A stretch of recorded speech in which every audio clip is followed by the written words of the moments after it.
Hi Year 3, so we're going to have another look at prepositions today.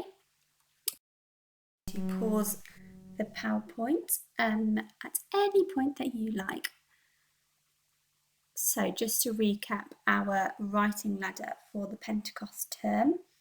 Obviously there are new skills to you, maybe you had a look at them before half term, which is fantastic. We're going to focus on prepositions again today.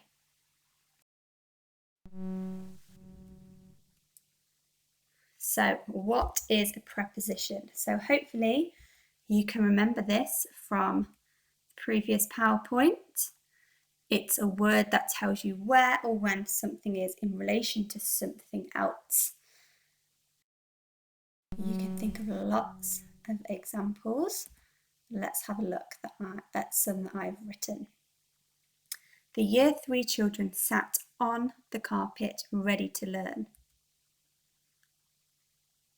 So we've got a few more examples here. I wonder if you could find the prepositions before I show you. So we've got on, across, by, on, and along. So nice range there.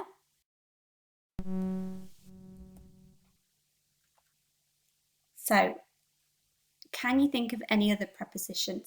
I would maybe challenge yourself, see if you can maybe write down as many as you can. I'm going to show you those 3 slides that we had in the last video. I wonder if you can find as many as you can that were on that example. So get your thinking caps on. Right, I'm going to show you. Maybe you could give yourself a tick if you got.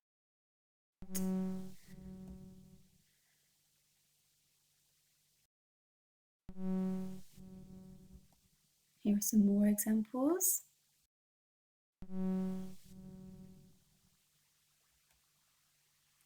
some more. So let's get to our SPaG session. So as always, pause however long you need. Get all the resources that you need ready. A sharp pencil, some paper, lined paper preferably, a rubber. And it'd be really helpful if you could be sat in a chair with something to lean on. So you can remember our seating positions, BBC, TNT.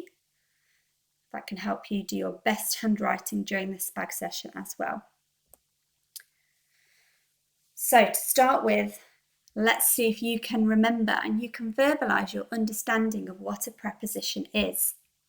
So you can write it down if you want to, but you don't have to. I just want you to see if you can go and tell somebody what is a preposition. Could you maybe give them an example? Could you use a preposition in a sentence to show them how it works? Let's see how well you've done so far. Fantastic. Right. So let's see if you can find examples of prepositions. Now you could pause the video and you could have a look at the paragraph that I have written, which was inspired by Mrs. Pettifer, or you might want to go on a bit of a treasure hunt around your house, see if you could maybe find any prepositions in any books, any magazines, any newspapers, articles, whatever you could find maybe. So you could pause it and go and run off and do that, or as well as you might want to come and look at this paragraph. What can you find? Now, I think Mrs. Pettifer's used our light theme as a bit of inspiration for her own narrative, which I have kind of stolen a little bit as well. As the sun set over the sleepy rooftops, the pigeons in their cosy nests cooed. All was quiet in the tidy little town of Long Eaton. With the last embers of light fading into dusk, the good folk of the town turned off their lights and drifted into a peaceful sleep. All was dark, all except one last ray of light. I wonder if you could find the prepositions. What examples can you see?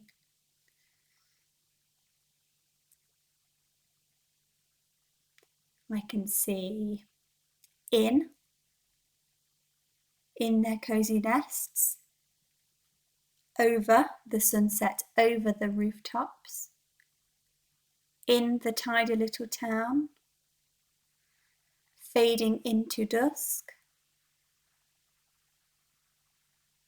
into a peaceful sleep. I wonder if you can find any more. So now let's see if you can use your knowledge of prepositions to write a sentence.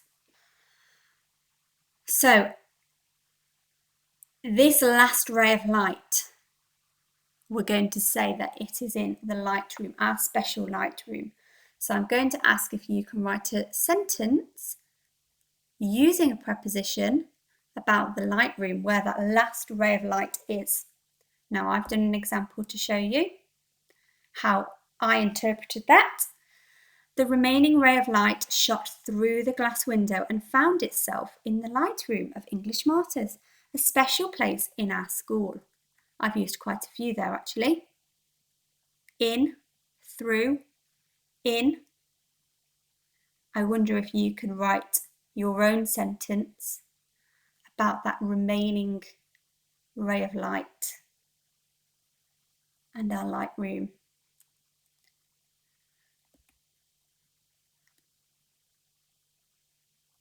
These are the ones I've used. Through, in.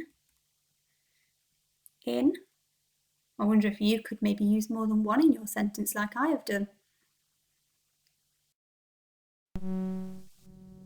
So let's see if we can use it in different ways. Now, the preposition can be moved around in the sentence. Now, obviously, the structure of your sentence would have to change, but I want you to see if you could use the same idea, the same preposition, and maybe rejig your sentence around.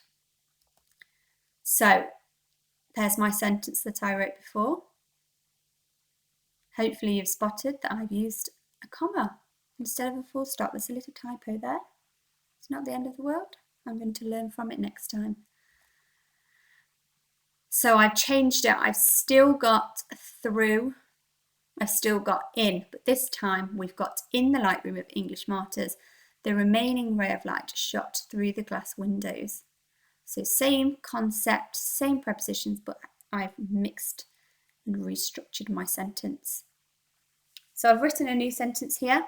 The glimmer of light was not afraid, as when morning came, the sun was rising above our wonderful school, filling the light room once again. So I've got above in this sentence, which is quite an interesting preposition, I think. And you can see I've rejigged it there again. So I've got rising above near the start of the sentence this time.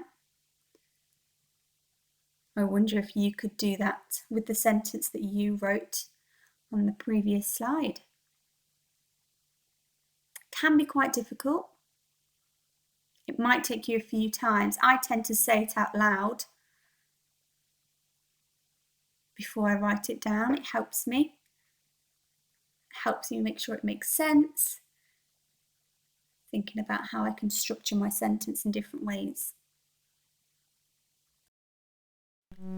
So, can you use effectively within your own writing? Now, I'm going to set you off on a bit of a challenge to do your own extended writing using prepositions. Now, this can be something that you edit and improve over the week. It might be a one-off description of the light room, something that brings you light. It could be your own story about light or Long Eaton or our school. Could be a non-chronological report about some of those things. Or it could be something else that you can think of. That's absolutely fine, as long as your focus is using a range of prepositions in your writing.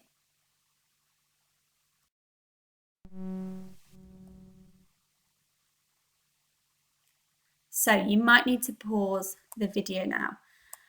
So manipulate means to change and improve. So the writing that you may have just started, you might not have finished it, you might just have done one paragraph or a couple of sentences, that's absolutely fine. What I would like you to do is see if you can manipulate it, change and improve it. Think about previous writing ladders from the first term, the second term, Advent and Lent terms, thinking about the vocabulary choices that you've made. How could you make it more interesting, more exciting for the reader to read? So this can be something that you kind of go back to across the week, making those improvements as you go. And there we go, class. Well done. We've made it, Year 3. So these are the links that I sent before. I'm going to put them on here again. The BBC Bite Size is really useful. I think it's got some good games on there as well that you might like to play. And then this is just one of my favourite songs. Every year, the Year 3s I've taught have loved it. You might maybe create your own version. I don't know. But I'm looking forward to reading or listening to your writing. Good luck, Year 3.